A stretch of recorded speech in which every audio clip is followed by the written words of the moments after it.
What I want to do is, first of all, I want to turn on my microphone. That makes it much easier for people to hear what I'm saying. Well, what I want to do is go through what Zav Girl and Rich Prater. I want to do a commentary on that. Just somewhere in the middle is where he is telling. Can we turn that down a little bit? Where he is telling why he feels like Darlie is innocent, and Nicole's having her ice cream and watching true crime behind me while we do this. And I know now I realize that it's easier for y'all to hear me when I turn my mic on. Okay, so let's present and da da da da da da da da and da da da with all the da das and a couple more da da das and a doobie doo with the da and share. I love it when people share. Let me get my big old head out of there. I think Jada's home.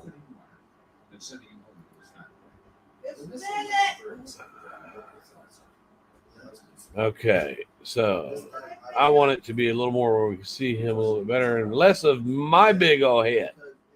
Let's do it right here. How about that? Okay, let's see. Let's just go from anywhere and see what Rich has to say. Deer's house, down the alleyway. Driving kind of quick, the sock falls off almost in the same exact place where they found it. And BryanSt.John did the test. I confirmed the test as well. 2 out of the 3 times, BryanSt.John, the sock fell almost in the exact same place where they. He is absolutely 100% correct. As a supporter, I tested the theory that the car was parked on the backside of the fence. At the time, I had a 2007 Corolla. And I was there as a supporter. So the theory was that the supporter took, or the intruder took the glove off to get his keys, which, doesn't make any sense in itself because he probably just left the keys in the car. But the way he did that, he put the sock on top of the car, grabbed his keys, got in the car, and took off. So I did that 3 times. And 2 out of 3 times it fell within 4 feet of where it was pictured. So I did that test, and it did happen that way. But we all know that there were no cars in the area now. We know that Guzman was looking out the window. We know that there was another guy that was sitting. I don't know who was sitting at the Gorsuch, right? We know that there's just no other cars in the area at that time now. Found it. And what's interesting to note is that when they had the dogs out there trying to smell for scents of people, the scent stopped the sock, which is further indication that somebody had left there in a vehicle. Well, he is going with what Mystery Maverick said. He says that the scent stopped at the sock. We now know through Danelle and a little bit of arguing, we did get this cleared up for everyone because she made this perfectly clear. The dog did not find the sock through a scent. It was an officer who found the sock. The dog had nothing to do with finding the sock whatsoever. Now, even if a dog did find the scent, right, and the dog would stop and stand solitary at the scent, right, that does not mean that a car picked somebody up. That just indicates where the scent stops at. In fact, it's more evident that the scent stopped there and went right back where it came from. If the dog would have found it, it would not have meant, it would not have meant that. But anyways, let's move on. So I wanted to point that one out. But I also I don't know how well you know Kevin Zab, and I don't mean any disrespect to him in any way. I want to make that clear. But I don't want to offend anybody or make anybody mad or disrespect anybody. But there's just a lot of things that need to be looked at. See, he really doesn't try to make people mad. This is just what he believes. He's not trying to piss anybody off. I live close to the Routier house. I've been there many times. I know that neighborhood very well. I've talked to a lot of people. I've re-examined pretty much everything in the case, and there is no. Well, I tell you, a lot of the general consensus of talking to people in the Rowlett area was that that's what she gets, and they almost all of them. If you do research within the Rowlett Facebook groups, which is what I did one time, and I got it was about 70% of the people that were there or know of it believe that Darlie is guilty. Question in my mind that she didn't do it. I was actually trying to find proof that she did do it for a long time. That's the first time I heard him say that. I heard him say he wanted to look into her case because he knew she was innocent before. And I can't find any. I can't find any. There's no motive. Doesn't need to be a motive. There is no evidence. First of all, and I'm going to tell you something. When I seen Darlie, first thing I looked at was her hands. Okay, now check this out. I know where he's moving with this. She's got these tiny little hands. I mean, they are tiny. And thinking to myself, how in the world could they possibly think that a woman with that physique could actually, be able to stab, a 6-year-old child through the heart, through the breastplate, through the ribs, and the wound be 5 3/4 inches, and then be able to pull it out. Do you understand when you stab a body? It's not just, a couple little. Well, it depends on the sharpness of the knife. You can have a limited amount of force, but a maximum amount of sharpness. If you hit somebody with a dull knife, you're not going to get a cut. But if you get a sharp knife, you don't have to have that much force. And then those that were around when I interviewed Beja said a couple times that Darlie was literally sharpening her knives when she came into the kitchen because she was making that large chicken dinner, chicken noodle soup. But she said that she was sharpening her knives. That's something that somebody that was at the house said. And there was about 250,000 viewers that saw those two videos. Taps, I mean, you got to go hard to go through a body like that, even of a Now, child. how would he know that? How many times has he went through a body? Has he forensically studied this to tell you this? I don't think you do. You got to remember the body's fully relaxed. It's asleep. The muscles are fully relaxed. No chance to move.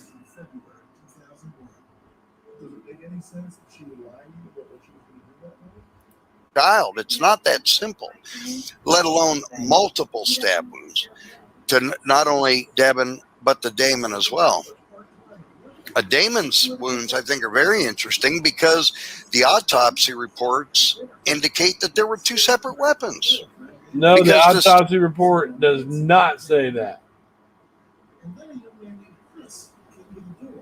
The autopsy reports just mention that there are stab wounds. That's a no, Rich. No, sir. I'm not watching the chat right now.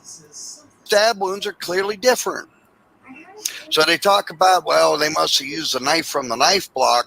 You ever think that maybe the reason why the stab wounds are different? Now, why they didn't use, the intruder didn't use that weapon? It's not the stab wounds that are different. It's the method of attack that's different.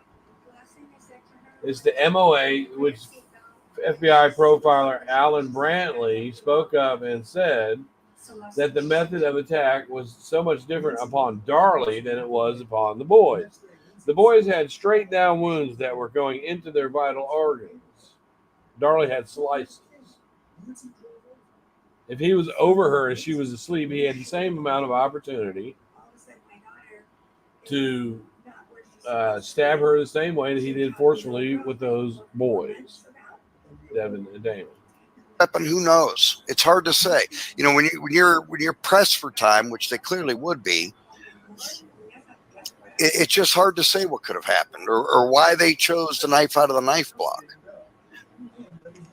Anyway, I'm on a tangent again, Zev. Oh, that's interesting. So, do you think there's, because you had mentioned when you were talking about talking to Darlie, she used killers plural. So, do you think there was two people? Is she thinking there was more than one person, I should say, that was in the house that day? Well, she didn't specifically state, but if you look at her regression therapy report, it indicates the possibility of two people. Okay. Other people have claimed maybe it was two people. I honestly, Now, regression therapy would be about the same as a lie detector test. I don't know how much validity that it would have with me if there was no evidence to compound what's coming through on the regression therapy. don't know. But it's possible. You have to remember, I mean, if you're going to attack a 26-year-old woman, even if she's asleep, she's not just going to lay there like some type of dummy doll. Well, she's gonna fight you. No. She was frightening, Rich. Remember, she was frightening because Alan Brantley, the FBI profiler, said that there was a maximum amount of damage into the wounds, but a minimum amount of damage to the property, which would, go back to her being so, look at me, $12,000 drapes, $6,000 fountain in the yard, $9,000 steam house. Look at me. And then, the statement that she, Mercedes Adams claims that she made to her after they released the home at 5801 Eagle Drive, after they released it, and Darlie was able to go back in. Mercedes wanted to go with her to give her support. And she said that when they got into the foyer area, Darlie was looking around and she kind of was doing like this. She said, "Oh my God, it's going to cost me a fucking fortune to fix this shit." And that's when Mercedes asked her, "Darlie, is there anything you need to tell me?" And Darlie went on about how she was going to replace everything, according to Mercedes, who also on the national news, you can see in my previous video, did, come out and say that the defense tried to get her to lie. Mercedes Adams can be found today on Darlie Key's friends list. Or, put in them pandemonium situations, they get unimaginable strength and abilities. They really, because, they get their adrenaline going. They start freaking out. Now, wait a minute. Just a moment ago, he was talking about there's no way Darlie could do that with her little hands. Right? But now he's talking about when these killers come in, they get this unbelievable strength, which would be the same thing if Darlie started to do what she did. Her adrenaline would flow up. She's killing. That's something that's got to be something that is different. It would have to be something that would charge you somehow if you were participating in that type of act.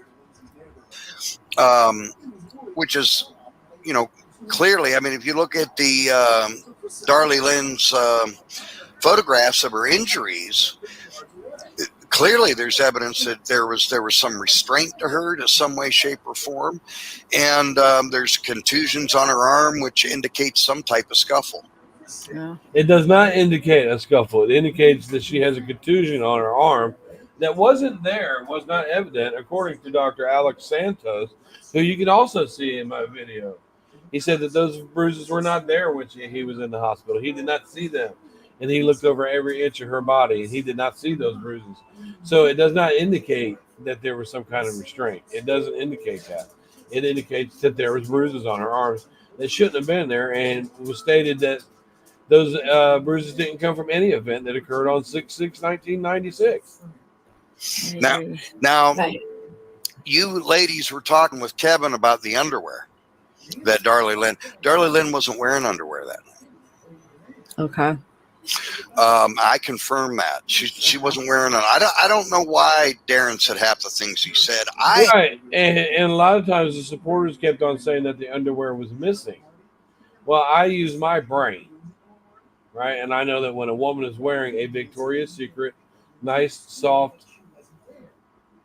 nightgown, that the majority of the time, the females that I've been with that have been would wear those long ones, they generally wouldn't wear any underwear or any bra under it. The idea is to feel comfortable without being too revealing. The underwear, they said it was missing. It wasn't missing. You mean he'd leave a knife and take the underwear? She wasn't sexually assaulted. I have the feeling that Darren has a real good idea as to why this transpired and possibly by who. And I believe, this is my own personal opinion. Rich, Darren could, just for that statement alone, sue. And I can't prove it, but I believe that if he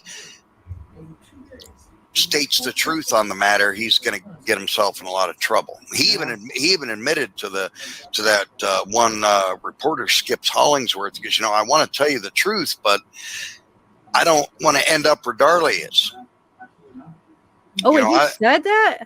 He said he didn't want to get railroaded like Darley did, and end up in prison.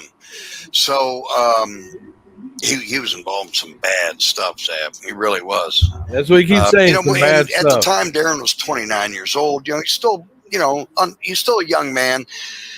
But I don't know. He had like some type of fascination with Darley.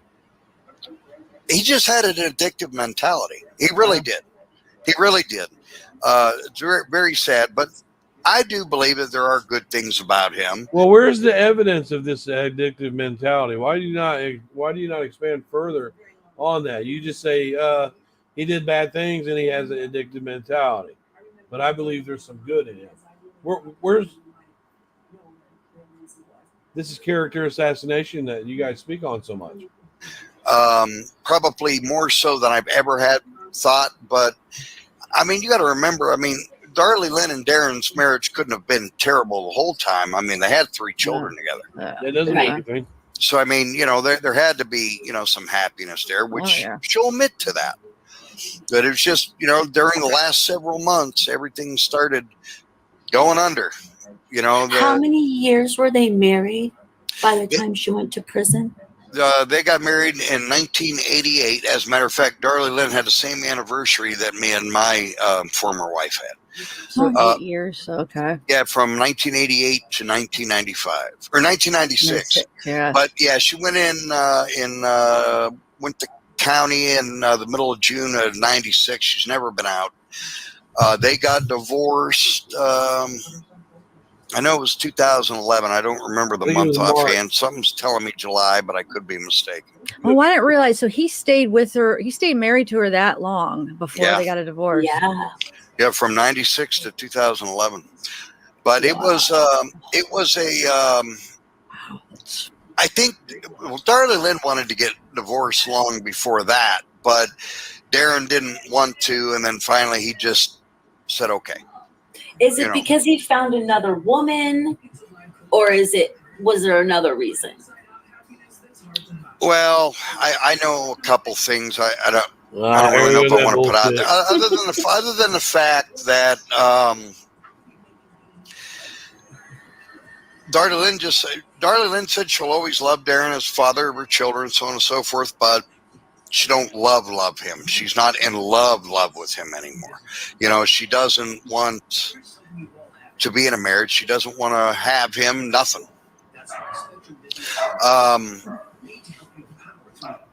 It was never really indicated. He still fully supports her as far as saying she's innocent, but he doesn't have anything to do with her though. He doesn't write her, visit her, call her. She didn't want to. He just moved along. He's washed his hands of the whole thing. I've wanted to talk to Mr. Root here, and I told Darley Lynn that. I said, I thought about it. I said, I know where he lives, and I got his phone number, home number. I said, I know where his new business is up there in Lubbock. And I used that phone number, and I got to talk to Cindy. And I had it on here on my other channel. I got to speak to Cindy. I said, I was thinking about going out there to see him. And Bonnie's like, well, you better hope you don't have a gun if you do that. I said, you really think that he would be that way? Bonnie thinks she does. He would be. And I asked Darley Lynn, I said, what do you think would happen if I went? I said, I've never talked to Mr. Root here. But what do you think would happen if I went out there? And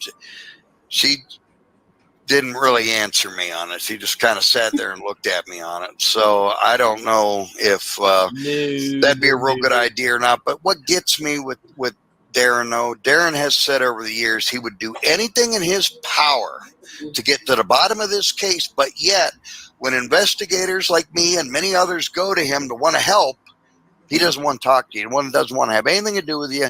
I mean, he told well, I'll tell you why. BryanSt.John to go F himself. He didn't tell me to go fuck myself. Well, BryanSt.John had made a remark to him because he's doing really good. He's very wealthy, and I don't know. I always found it interesting how Darren did tell me to go fuck myself. he went from being in the hole, tens of thousands of dollars in the hole, and now he's a millionaire. And that stuff just. Oh, I didn't know that he's a million. I didn't know he was. Well, he built a house out there in Lubbock. It was worth, I think, like $1.5 million. Yeah, he sold it he sold the R&R Ranch in Lubbock for $869,000 in 2022. He sure did. Yeah, in Lubbock. He owns Netcom out in Lubbock, and he's got a big ranch. He has horses, and he's even got a helicopter pad out there. Wow! Does he put money on the books for Darlie? And well, BryanSt.John asked him that. BryanSt.John said, Darren, you're doing so good. Why don't you help Darlie out a little bit? You think she's innocent. Send her a little bit of money, help her out. And he told him to go F himself. He told me fuck off. Oh, that's what he responded to. Wow. You think he would if he really did have that. I mean, it wouldn't take that much money to help her out. Just give her a little bit of money here and there. I mean, she's spending her life and Well, I mean, it's not only that, but his children were butchered. You would think that he would want to get to the bottom of that as to who did it.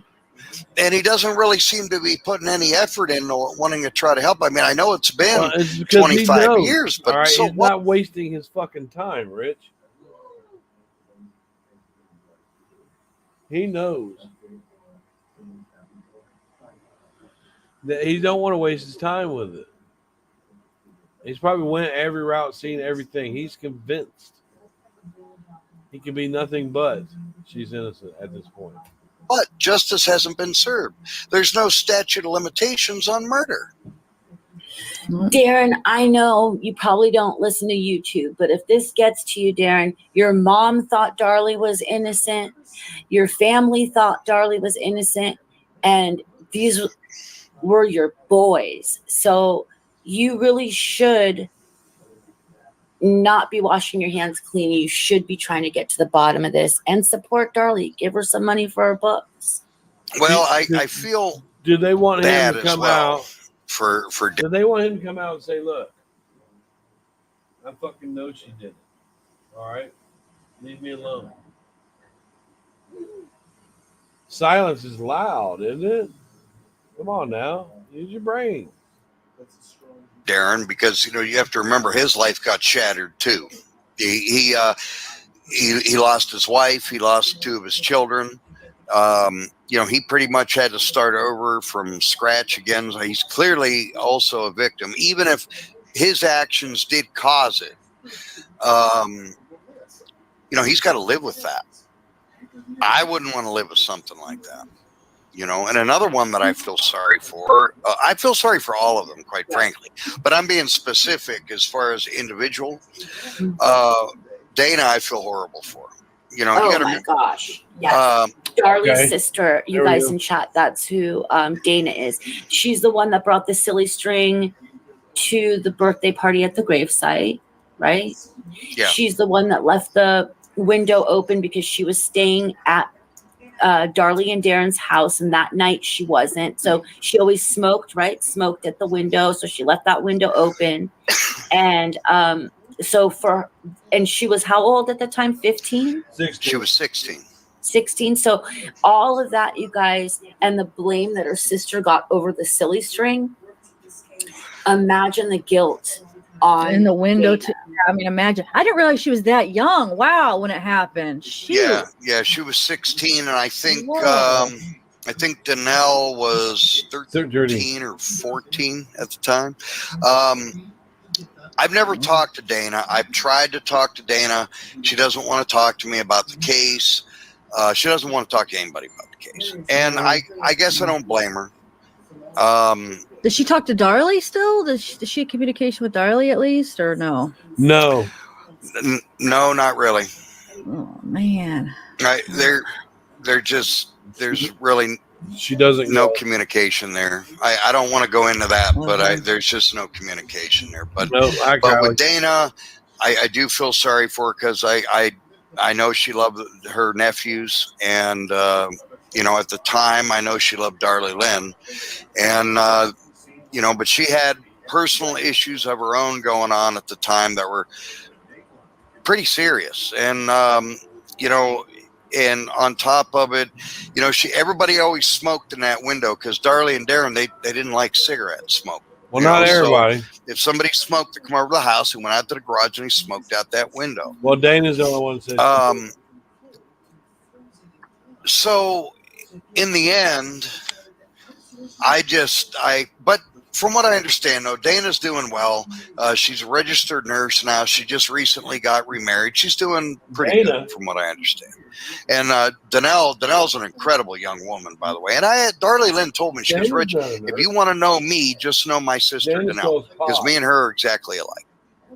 You know, she goes, Dana got the temper like my mother. She said, but me and Danelle are a lot alike.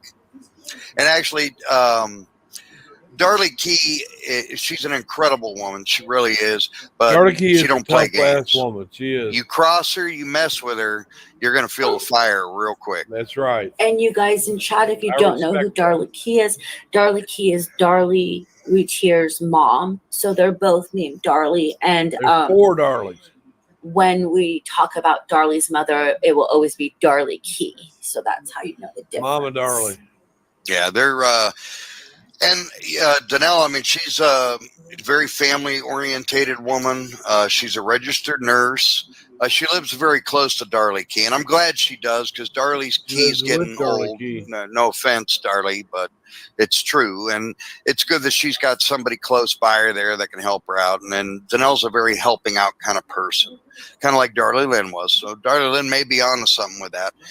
And you got to remember that when Drake had leukemia, Danelle was by Drake's side night and day when he was getting his treatment. Yes, and she stuff, was. And cared for him the whole time during that process. Really did a spectacular job of Drake when he was ill with leukemia. So, and I asked Danelle if she would come on my program, and she respectfully said no. She said, hell no. Like I said, it's done its toll. Yeah, I mean, it has the ripple effects from any murder, but here's a really incredibly tragic, and if anyone doesn't know about this case, it is worth, even though it happened in 96 and you might think it's so long ago, right now we're dealing with a lot of child killers and child killing. Look at this case if you don't know about it. And it's hotly debated today. We're going to be talking on Monday. I don't know if you saw this, Rich. On Monday, we're going to be talking to Peter Hyatt, who is a statement analyst, and he's going to look at the 911 call. So if anyone hasn't gotten into this case, this is a good time. We've done, I don't know how many episodes of transcripts. Yeah, Rich has you can look up Peter his Hyatt, channel. Yeah, put Rich's channel up in the chat if you don't mind. Yeah, and Rich goes into the case very in depth, and obviously he just visited with Darlie. You know, there was COVID restrictions, and nobody could visit Darlie on death row, and he went. What was it? 3 weeks ago now. 2 weeks. Yeah, 2 weeks. Yeah, 2 weeks ago, and I'll be going again in August. So I really look forward to that. And so this is an amazingly complicated case with a lot of opinions around it, and it's a good time to get into it because there's things happening. There's the Innocence Project took it on. She's on her last appeal. She's on death row in Texas, and for everyone, I think Texas is notorious, their death row. So it's, a good time to get into it for those of you that might not know about her case. I thought that it would be a little harder for me than it was when I left the prison, just knowing I was, leaving, and she had to be in that godforsaken place. But her mentality and her kindness and her giddiness, if you will, of talking with her, it wasn't that difficult at all. And I thought it would be for me, because I don't want to see anybody innocent, sitting on death row like that. That's awful. I couldn't imagine something. Well, and for somebody who's been in there for 25 years, I wonder, Rich, how many other innocent people do you speak up for? Why is it only Darlie? You just said you felt bad leaving her in that godforsaken place. Why only Darlie, Rich?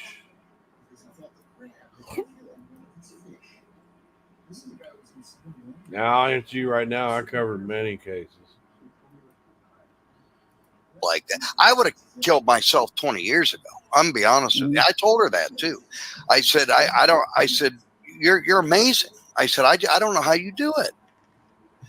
But a lot of people don't, they just hear stuff about Darlie on these documentaries, on, things that people have to say. Half of it's not even true. And, when you really tell us meet more about the this bad stuff, Darren, and you talk to her, you're going to figure it out real quick. She's not all that much different from any average friend that you might have that functions very well in society.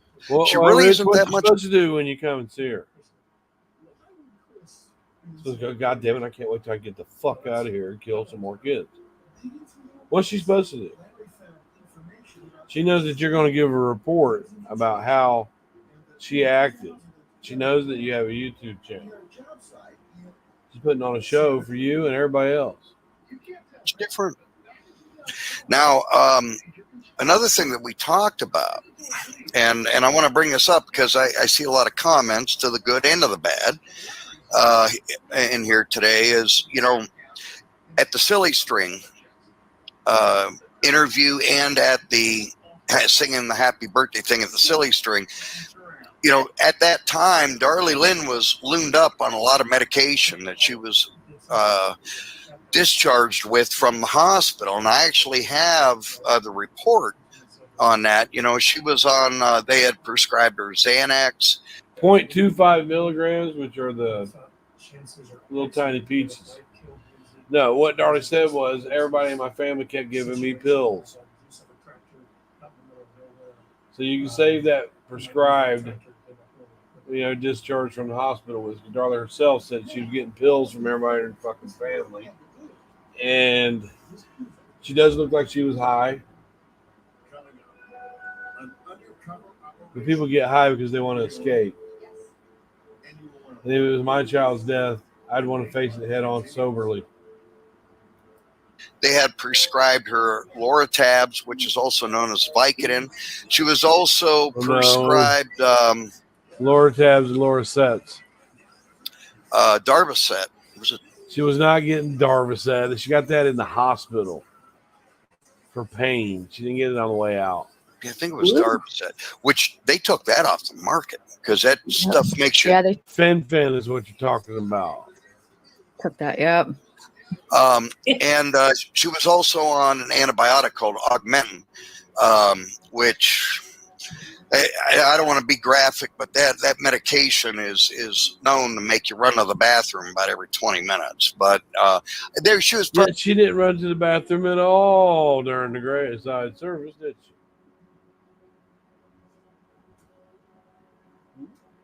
Probably given the antibiotic for. My guess would be for infection prevention from the stab wounds that she had. So, and it was 8 days after, right? Yeah. The birthday party. the birthday at the gravesite was 8 days after the murders. And she was still on that medication. I checked on that. So, and you know what? I have 6 herniated discs in my back. I have a muscle atrophy in my legs from it. I have very serious back problems. So I don't anymore. But many years ago, I took a lot of those medications for pain. And I'm glad I got away from it, because that stuff is nasty, boy. It is really hard to get off of it once you're on it as well. And it changes you. It really does. It changes your mentality, how you communicate, how you react to things. I know it for a fact. So I can, and you know, if you look at her at the silly string video and at the interview, she does look a little ditzy, if you will.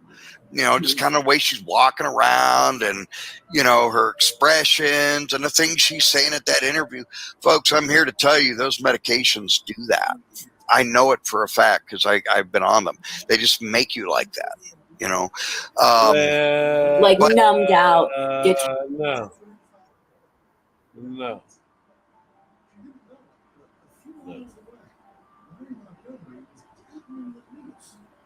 Just know.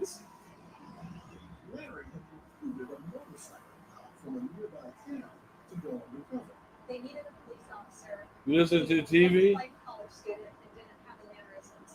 Really? You got me blocked out, baby. You got me blocked out. We really are married. Actually, I thought I was trying to block me out. You don't want to hear Rich talking about Darlie either? Well, that's it. Anyway, piece of chicken grease, y'all. Whatever. Darlie did it. Darlie did it. Justice for David. Darlie did it.